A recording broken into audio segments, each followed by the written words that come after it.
and welcome back to single player Tarkov. So since my previous Tarkov video, I have downloaded even more mods, with the biggest one being the raid overhaul mod. It adds a unlimited raid timer, so you can stay in a raid as long as you want. And what it does is it syncs the in-game time to the local time that you have set on your computer. So if it's 10 a.m. where you are, it'll be 10 a.m. in the game. And there are still night raids. It'll just make the time 12 hours ahead of whatever your current time is, so that's pretty cool. There's also random events that will occur throughout the game, and when I get into the game, I will show off all the events that there are. The mod will also despawn bodies after a certain amount of time, which is customizable. Your hydration and energy will drain a lot slower to make up for the fact that raids can pretty much last as long as you want them to. There is a new boss called Legion, which can spawn in pretty much any map, and alongside that new boss, there are custom quests that can unlock a new trader, and there's also a few other things that the mod adds, and I'll show all of that when I get in game. Another mod I got is called Bullet Wounds, and what that mod does, it pretty much just adds more blood to the game. And also bullet holes will appear where you shot someone, so that's pretty cool. Trader modding and improved weapon building is another mod I got, and it's a really cool mod that makes building weapons a lot more streamlined, and I'll show that off when I get in game. And the last mod I got is called Item Info, and it's pretty much just a big quality of life mod,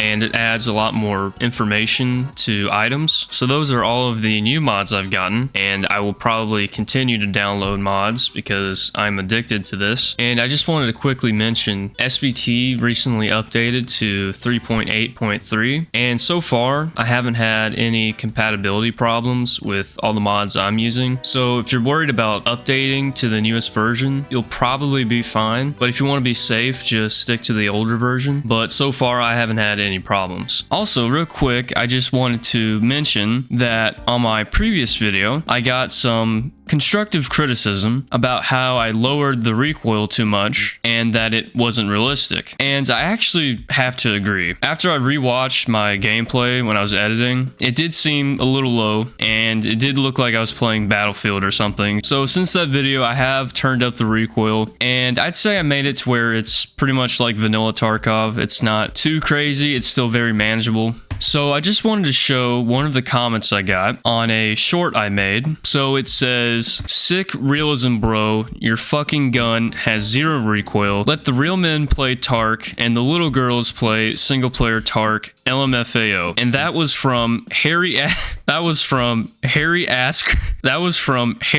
Crack 11. So clearly a guy, he just has strong opinions about recoil, and I think he just wants to help people make better videos by just commenting some recommendations of what to do. So shout out to Harry Ass Crack 11. Okay, so now I'm gonna get into the game and show off the mods. So I'm gonna hit F12. Opens up the mod menu. Got raid overhaul right here. Click on it, and as you can see, it has all these events and options that you can enable or disable. So first you have time changes, and sets the game time to your system time. And then you have raid start events, and that just determines if the door and light events will start in the beginning of the raid or not. Then you have dynamic events. This just determines if dynamic events will happen. Dynamic door events determines if door events will happen or not. And these are all the random events that can happen. So first you have the lockdown event, and if this is enabled, you can't extract for 10 minutes. Shopping spree event, this will up your rep with all the traders by 1. And then you have the joke event, which I believe gives you the heart attack event notification and then randomly chooses a different event. Then you have the weight event, and that doubles the weight of all the items you're carrying for a certain period of time, and that's just kind of annoying, so I have that disabled. You have the berserk event, and this increases your weapon stats. You got trader events, and this will increase your rep with a random trader by 0.1 or decrease it by 0.05. You know what, I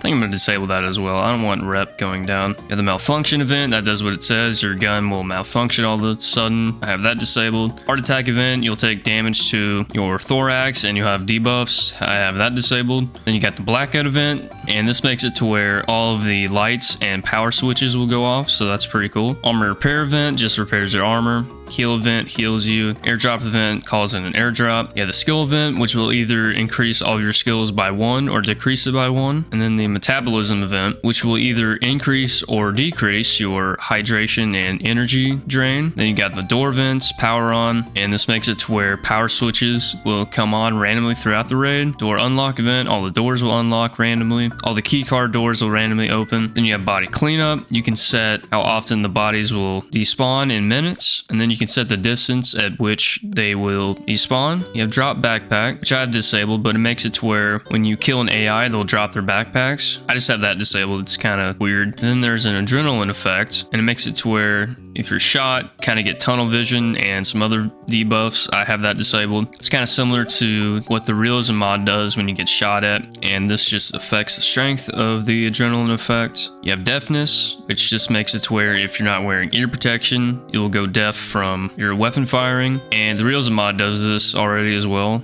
I believe, so I have that disabled. And then lastly, you have watch animations, and that just makes it to where when you check the time in raid, your character will look at their watch. I just have that disabled. Okay, so that's the raid overhaul mod. Next, we have trader modding, and this is where you can modify the settings. But if you right click on a gun, go to edit preset. So if you click on a part of the gun, such as the barrel, and if you hover over the part, it gives you a comparison. So these barrels are clearly worse, so I'm going to keep this one. And then I'm going to click on, let's say, the stock here. Shows all the stocks you can get. Again, shows you all the stats when you hover over it. Gives you the prices. And also, it will give you a build cost for all of the parts you have selected. So let's say I change the grip. So say I go with, I don't know, this one. It adds the price to build cost. And then let's go ahead and change something else. Get a different scope. And we can do a different muzzle brake maybe. So I don't know, this one. Change the bolt. And as you can see, it adds up the build cost. Then you click assemble, buys all the parts, and assembles the weapons. So really nice quality of life mod. Really streamlines modding weapons, and it's really nice. Okay, so next mod, item info. And as you can see, all of these items have different background colors, and all these different colors represent the different tiers of the items. And the different tiers are determined by the value of the item per slot and the trader level required to buy these different items. So for example, we have BP ammo here, and as you can see, it is bright red, which is the overpowered tier, because this is good ammo, it's expensive, and it's banned on the flea market. So this is a really good item. And if I click on something like the, let's say, the Grizzly kit, you can see it's purple, and purple is the epic tier, which means you can get this from level 3 or level 2 traders. And then you have gray items, which means they're common and aren't worth much money. So you have all different colors representing the value of items, and as you can see, if you inspect it, it gives you the average flea price and the highest price you can get from a trader. So really nice quality of life mod, shows a lot of useful information, and it's really nice to have. And the other new mod I have is bullet wounds, which I talked about earlier, but you can't really modify that mod in the F12 mod menu, so nothing to really show there. Also, real quick note, I will show the recoil settings I have in the Realism mod. So if you open this is what I have here. So I'll show the defaults, reset all of these. So recoil intensity is 1.25. I put that down to 0.9. You have all these recoil multipliers. I put all these down to 0.8. Then the camera recoil multiplier, I put that down to 0.9. Reset recoil randomness, I put this down to 0.8. And then recoil randomness here, I put this down from 2.8 to 2. Then last one, camera recoil wiggle, I put that down from 0.81 to 0.7. So all these modifiers is a lot higher than what I previously had, and I think these values are a kind of good in between from really intense recoil and the recoil settings I had before. So this is what I like to use. Okay, one more thing I want to show. I've changed some settings in the questing bots mod and the donuts mod to help the game run better. So in questing bots here, I have AI limiting, and what these do is limit the CPU load for AI that are a certain distance away from you, and here you can set that distance. So this will determine if the AI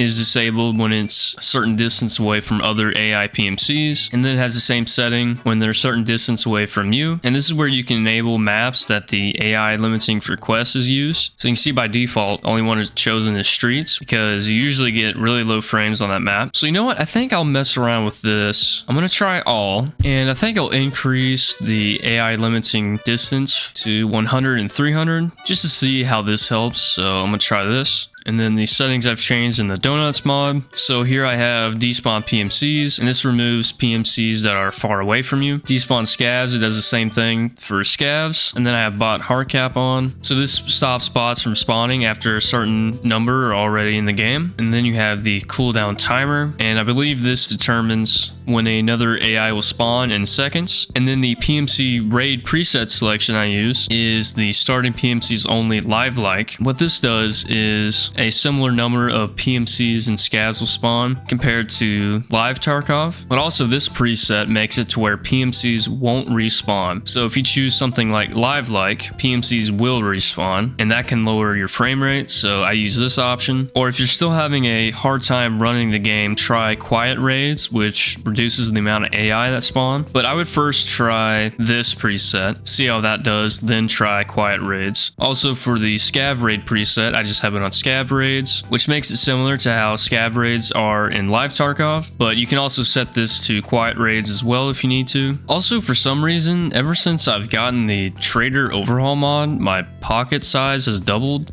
and I can also put anything in the special slots, so I don't know why it does that, but that's added as well. Okay, I just did a couple of raids, but I checked the Realism Mod page and it just updated. It added some bug fixes and balancing changes, so I'm gonna check that out. Also, I decided to put the raid preset back to live-like, so the PMCs will respawn, just to keep it, I guess, interesting, so the game doesn't die down. So I'm gonna try that again. Also, I increased the AI limiting distance, so if AI is over 300 meters from other AI PMCs, they'll be deactivated, and if they're over 500 meters from me, they'll be deactivated. So I think this is good because I just want AI that are really far away to be deactivated. I don't want them to be dumbed down when they're close to each other, so increase the distance on that. Okay, so I have several quests to do in Shoreline, so I'm gonna hop into that. Okay, here we are. So as you can see, snow maps are back, and the raid overhaul mod puts these back in the game, so it's pretty cool, adds variety. Also, sometimes the AI spawns like right next to me, so I'm gonna be careful here.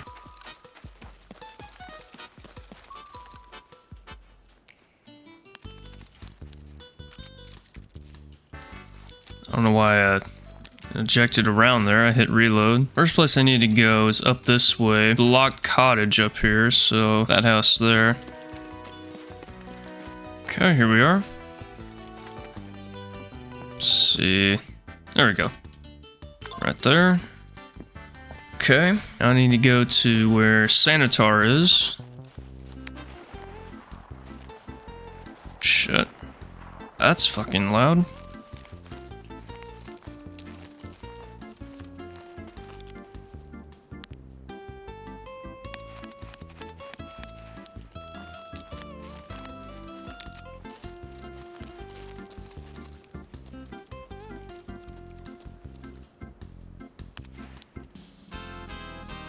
Fuck, I don't know how that wasn't a headshot.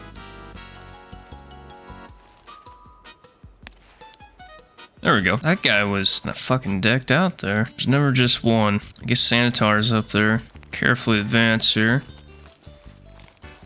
Oh, heal event. It's not helpful right now, but what the fuck does this guy have? Is this a PMC? Oh, it is. Okay. Fucking hell, man. Okay, maybe I am gonna maybe I'm gonna take a little loot here. Shit, he had some expensive stuff here, man. Okay, I guess Sanitar isn't up here because that was a PMC. Still gonna be paired here. Let's see, I gotta go right upstairs here. Should be like right here. There we go. Might as well just pick up some shit. Oh, intelligence. Nice. Shit. Egg. Very nice. Okay, now I need to go up to hospital here. Okay, well, someone's over there. Okay, didn't mean to have full auto there. It's alright. I think it was just a scav. Okay, I'm gonna keep moving here. Also, another note I should make is in the exe, in the SBT Realism folder where you can customize some other settings, I disabled the weight changes, so it's like vanilla Tarkov, and just because I like that better. The point at which you're overweight is pretty low in the Realism mod, so I disabled that. I know I'm disabling a lot of the Realism mod features, but I've said this before, I feel like Realism should only go to a certain extent because eventually it gets in the way of gameplay, so this thing coming through the front is always more dangerous.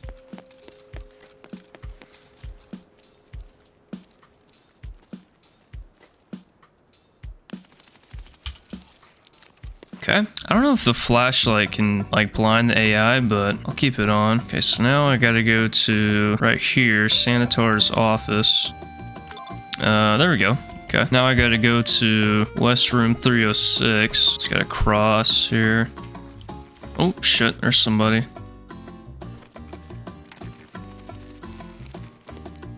I keep accidentally leaning. It's funny. Okay, well, I knew someone was here. Get that guy's tag and get out. Just gonna dash across here. Okay, 306, here we are.